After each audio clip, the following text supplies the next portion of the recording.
قرآن مجید میں اللہ تعالیٰ ارشاد فرماتے ہیں وجاہدوا فی اللہ حق جہادی۔ ہمارا جو اسلامی ملک ہے جسے فلسطین کہا جاتا ہے، وہاں پر بمباری اور جنگ اور بربریت اور ظلم کے تقریباً 100 دن پورے ہو چکے ہیں۔ 100 دن سے زائد کا عرصہ گزر چکا ہے، اور یہ دشمن کی پلاننگ ہوتی ہے، انہیں یہ پتہ ہوتا ہے کہ وقت کے ساتھ ساتھ مسلمان بھول جائیں گے، اور ہم ایسے ہی ہیں۔ کوئی نئی بات ہوتی ہے تو ہمارے مسلمانوں میں ایک جذبہ، ایک جنون آ جاتا ہے، سارے اٹھ جاتے ہیں اور ریلیاں، جلسے، جلوس اور یہ اور وہ، ادھر بھاگ ادھر بھاگ، شور شرابہ، اور وقت کے ساتھ ساتھ، وقت گزرنے کے ساتھ ساتھ ہم تھم جاتے ہیں اور بھول جاتے ہیں۔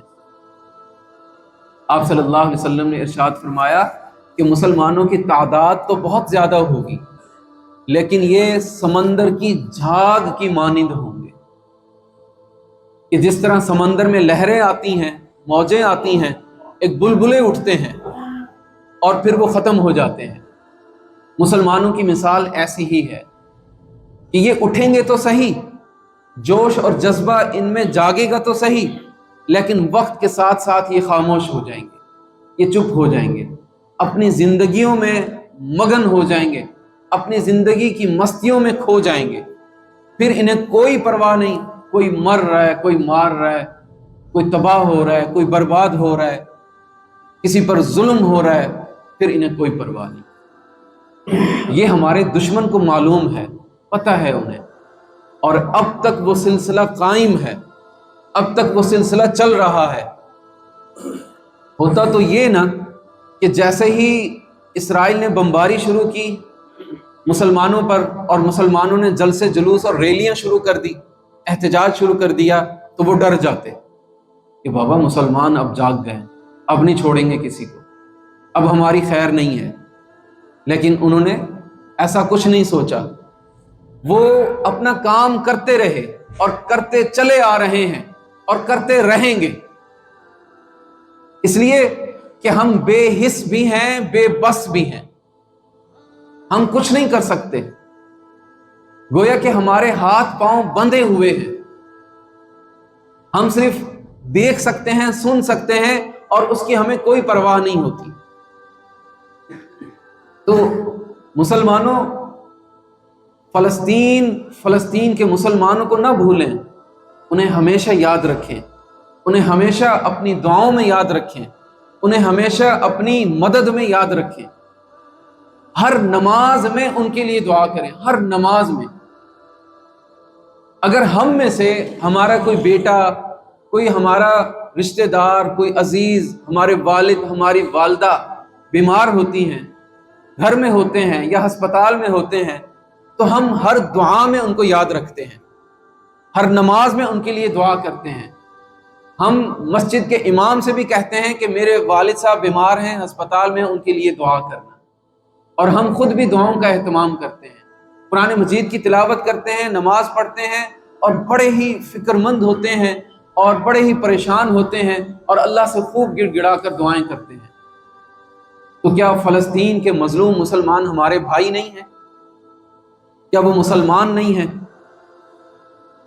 تو ہم جب کچھ نہیں کر سکتے تو یہ تو کر سکتے ہیں نا کہ ہم اللہ کے حضور ان کے لیے ہر دعا میں، ہر نماز میں ان کے لیے اللہ سے دعا کریں، یا اللہ ان کی مدد فرما اور ان کی حفاظت فرما، جو شہید ہو چکے ہیں ان کے مرتبوں کو اور بلند فرما، انہیں قوت اور طاقت عطا فرما۔ 2-3 لفظ اگر ہم دعا میں کہہ دیتے ہیں، اللہ تو ان کی مدد فرما رہا ہے، ان کی مدد اللہ پاک خوب فرما رہے ہیں۔ وہ آج بھی لڑ رہے ہیں، 100 دنوں کے بعد بھی وہ مستقل مقابلہ کر رہے ہیں، اور اس طاقت کا مقابلہ کر رہے ہیں جن کے پاس جدید اسلحہ ہے، جن کے پاس جدید ٹیکنالوجی ہے، وہ ایسی طاقتور قوت سے مقابلہ کر رہے ہیں، اور ان کے پاس رہنے کو کیا ہے؟ سرنگوں میں چھپ کر رہتے ہیں، کیسے زندگی ہوگی ان کی؟ اللہ اکبر۔ ہماری دعاؤں سے یہ ہوگا کہ ان کے جہاد میں کسی نہ کسی درجے میں، کسی نہ کسی حصے میں، کروڑویں حصے کے ایک حصے میں ہم بھی شامل ہو جائیں گے۔ کل قیامت کے دن جب اللہ کے حضور ہم کھڑے ہوں گے، اللہ پوچھے گا تم نے کیا کیا تھا مسلمانوں کے لیے؟ جب مسلمانوں پر بم برسائے جا رہے تھے، جب مسلمانوں کی نسل کشی کی جا رہی تھی، جب معصوم بچوں کو قتل کیا جا رہا تھا، تم کہاں تھے؟ کیا کر رہے تھے؟ ہم یہ تو کہیں گے یا اللہ میں بے بس تھا، میں کیا کرتا؟ میں یا اللہ آپ کے حضور دعائیں کرتا رہا، جو مجھ سے ہو سکتا تھا میں ان کی امداد کرتا رہا۔ 2-3 دن پہلے ایک علماء کانفرنس ہوئی کراچی میں، جس میں مفتی تقی عثمانی صاحب دامت برکاتہم العالیہ نے بیان کیا، میں خود وہاں موجود تھا۔ تو وہ فرما رہے تھے کہ جو لوگ نفلی عمرہ کرتے ہیں، کچھ لوگ ایسے ہیں کہ جو ہر سال عمرہ کرتے ہیں، کچھ لوگ ایسے ہیں جو بار بار عمرہ کرتے ہیں، اللہ نے انہیں نوازا اتنا ہے، اللہ نے انہیں اتنا دیا ہے کہ وہ ہر سال عمرہ کر سکتے ہیں اور بارہا عمرہ کر چکے ہیں اور کر سکتے ہیں۔ مفتی صاحب نے فرمایا کہ نفلی عمرے سے اس وقت ان حالات میں زیادہ بہتر ہے کہ ان پیسوں سے آپ فلسطین کے مظلوم مسلمانوں کی مدد کریں، عمرے سے زیادہ ثواب ملے گا۔ اور فرمایا حضرت عبداللہ بن مبارک رحمۃ اللہ علیہ بہت بڑے محدث تھے، بہت بڑے شیخ الحدیث، شیخ التفسیر اور نیک بزرگوں میں ان کا شمار ہوتا تھا،